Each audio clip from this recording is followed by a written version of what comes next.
머스크 이야기가 들어와서 하나 좀 전해드리려고 하는데요. 트위터가 지나치게 좌편향됐다라고 머스크가 이제 인정하는 그런 트윗이 나와서 전해드리려고 합니다. 억만장자 머스크, 트위터가 특정 게시물을 허용하면서도 다른 게시물에 검열하는 방식은 이거는 좀 비판적이다. 이제 이렇게 이야기할 수밖에 없다는 것이죠. 월요일 아침, 오늘 아침인데 정치평론가인 마이크 세르노비치가 이 뉴욕타임즈 기사를 링크하면서 그러면서 한마디 올립니다. 그 내용을 보면은 이런데요. 뉴욕타임즈 이 기사에 보면은 이제 낙태 반대하는 위스콘신주에 있는 그룹이 방화 저질렀다 뭐 이런 이제 내용의 기사를 내보낸 것 같습니다. 근데 이런 것들에 대해서는 트위터가 아무런 제재를 하지 않는데 뭐 이런 이제 불평을 하는 것이죠. 일론 머스크한테.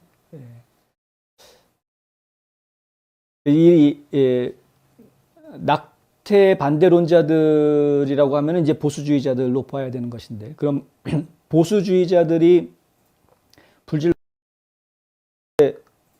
불질렀다. 그런데 그것이 그럼 이제 진짜 뉴스냐 가짜 뉴스냐 이런 이제 논란들이 좀 있을 수가 있겠습니다만은 어찌됐든 간에 이런 것들에 대해서는 올려놓으면서 이제 아무래도 이게 가짜 뉴스였으니까 문제가 됐겠죠. 근데 그런 것들을 올려놓는 거는 허락을 하면서 다른 것들은 허락하지 않는 팽태 이런 것들에 대한 이야기를 지적을 한 것이고요. 머스크는 거기에다가 댓글을 달기를 트위터는 명백히 강한 좌익 편향성을 가지고 있다라고 댓글을 달아주어서 트위터가 이제 좌편향이다라는 부분을 인정하는 그런 말을 합니다. 세르노비치가 이렇게 지적한 그 내용들, 왜 인증된 계정이 금지되는 것에 대해서 전혀 신경 쓰지 않고 테러를 부추길 수 있는지 설명할 수 있을 것이다.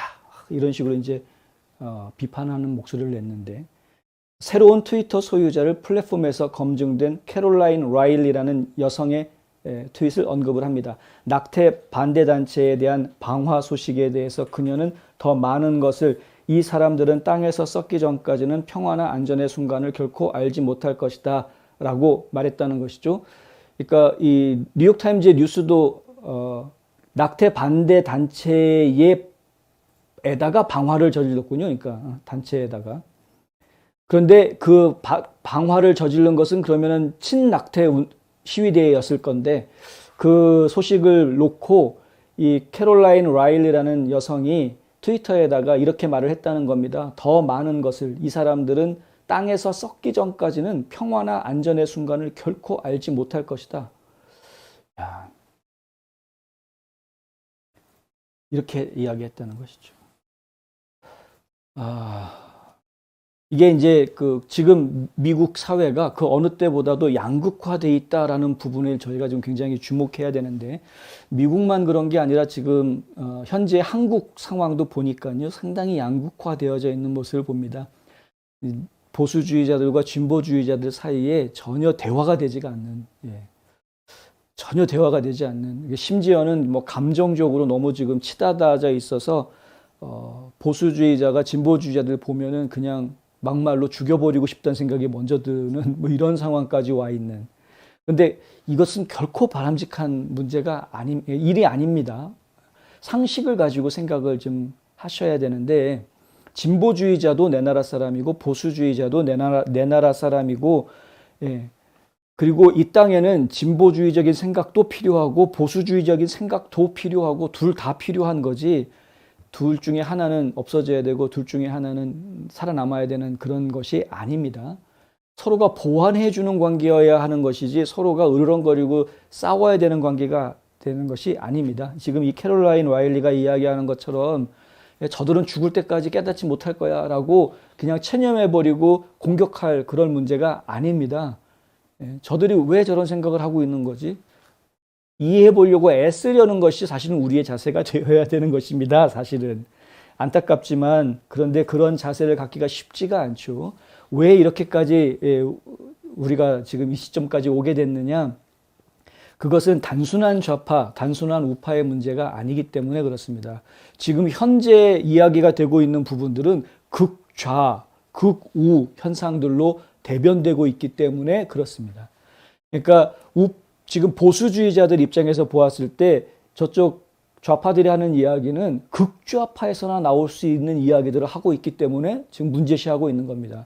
상식적인, 예를 들어서 조만친 상원의원 같이 이 중도좌파들이 하는 이야기들은 전혀 다를 수 있습니다. 상식적인 선에서 이야기할 수 있는 사람들이 있는데, 그런데 현재 민주당을 쥐고 이끌고 있는 사람들이 전부 다 극좌파들이기 때문에 그런 것이죠. 극도로 좌편향되어 있는 사람들이니까 저들은 사생결단으로 나오는 겁니다. 이거 아니면 안 된다라는 식으로 나오죠.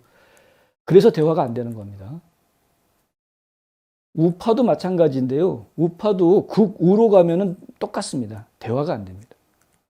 우파도 이게 지금 중도 우파에 있는 사람들 입장을 이야기할 수 있으면 참 좋은데, 지금 미안하지만 우파 내에서 이 얘기 잘못하면은 그러면 한순간에 라이노 취급을 받습니다. 너는 무늬만 공화당이지 너는 라이노야. 이런 식의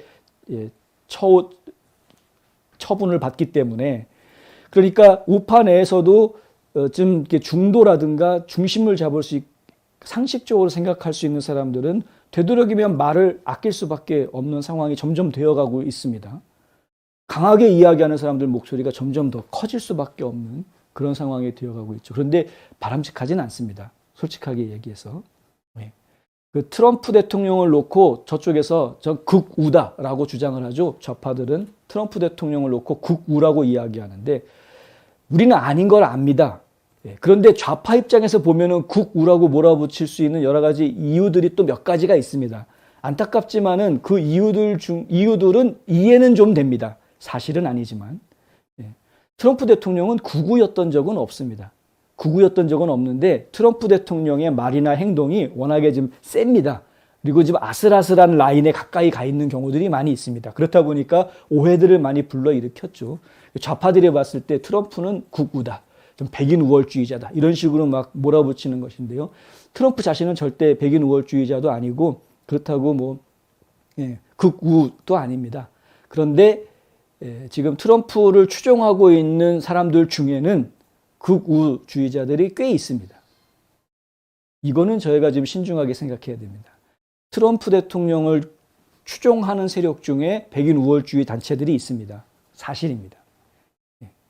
근데 트럼프 대통령이 백인 우월주의자냐? 그건 아니죠. 그러니까 아다르고 어다른 상황을 저희가 지금 구분을 좀 할 수 있어야 된다. 분명히 좌파들이 이야기하는 트럼프 대통령이 극우다라고 이야기하는 건 잘못된 이야기이지만 트럼프 대통령을 지지하는 사람 중에 극우 세력이 있다 보니까 그 사람들의 목소리가 점점 커지는 것에 대한 우려는 우리 스스로가 좀 할 필요는 있다. 이 정도는 저희가 알고 넘어가야 되겠다라는 건. 나중에 공화당이 다수당이 되었을 때, 그리고 트럼프 대통령이 백악관에 다시 복귀했을 때를 생각해 보자 이거죠. 그렇게 된다고 하면은 그때 가가지고 이 극우파들이 마치 자기 세상이 온 양 활개를 칠 가능성이 없지 않아 있습니다. 그런데 우리가 트럼프 대통령을 지지했던 것은 극우파를 지지했기 때문에 트럼프 대통령을 지지하는 것은 아닙니다. 상당수의 많은 국민들이 다 똑같습니다. 백인 우월주의자를 우리가 지지하기 때문에 트럼프 대통령을 지지하는 게 아닙니다. 그렇죠? 트럼프 대통령을 지지하는 사람들 중에 백인 우월주의자들이 있을 뿐인 거지. 그렇기 때문에 우리가 생각하는 바로 이 미국을 바로 잡을 수 있는 정권, 이 다시 미국을 다시 이끌게 되는 상황이 온다 할 때에 그때에 극우파들이 판치는 세상이 돼서는 안 되기 때문에 우리 마음속에 그러한 것들을 구분하는 마음은 가지고 있어야 된다. 이런 이야기를 드리는 것이고요. 중요한 것은 지금 머스크 이야기를 하다 여기까지 왔는데, 머스크가 트위터는 아주 매우 편향적이다라는 것에 대해서 인정하고 있고 트위터의 편향성을 없애기 위해서 노력하고 있다는 것은 이제 많이 알려져 있는 사실입니다. 이거는 분명한 사실이고요. 비록 머스크가 한 3년 정도 체질 개선 시켜놓은 뒤에 다시 상장하겠다라고 이야기를 하긴 했으나 그럼에도 불구하고 트위터가 체질 개선한다라는 그 자체는 매우 중요하다. 그러니까 머스크가 이것을 비즈니스로 생각함과 동시에 민주주의 열사로서 나선 것, 이 두 가지 다 높게 평가할 수밖에 없습니다만은 하여튼 트위터가 체질을 개선한다라는 이런 상황이 실제 현실로 전개가 되면서 바이든 행정부는 발등에 불이 떨어진 상황이 됐고요.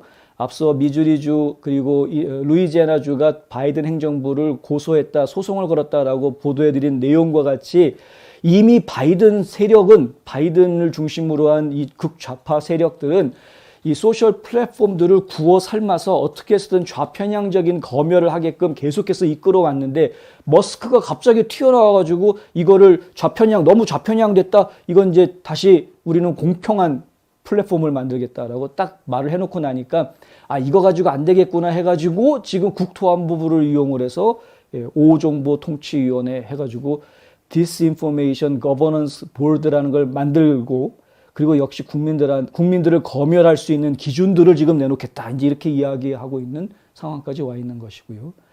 그러니까 지금 우리는 절대적인 발언의 자유 발언의 권리를 지키기 위한, 우리의 국민들의 권리를 지키기 위한 현 정부와의 싸움을 계속 해야 되는 상황에 처해져 있는 것입니다. 여러 주의 주 법무장관들이 지금 각종 소송을 준비하고 또 제기하고 있고요. 이런 머스크 같은 생각이 있는 기업가들이 옳은 것을 하기 위한 일들을 진행을 하고 있고, 또 트럼프 대통령을 중심으로 한 마가 유권자들, 아메리카 퍼스트 유권자들과 정치인들이 어떻게 해서든 미국을 바로 바른 방향으로 돌리기 위해서 지금 노력하고 있는 이런 상황이 계속 전개되고 있는 한, 급진 좌파들이 이야기하는 이 미국의 무시무시한 조지 오웰이 예언했던 세상, 빅브라더스가 통치하는 이런 말도 안 되는 이상한 과도 정치의 세상이 미국 사회에서는 실현되지 않을 것이다 라고 저희는 굳게 믿고 있습니다. 그리고 그런 정의가 구현되는 날이 머지않아서 올 것을 저희는 또 기대하고 있습니다.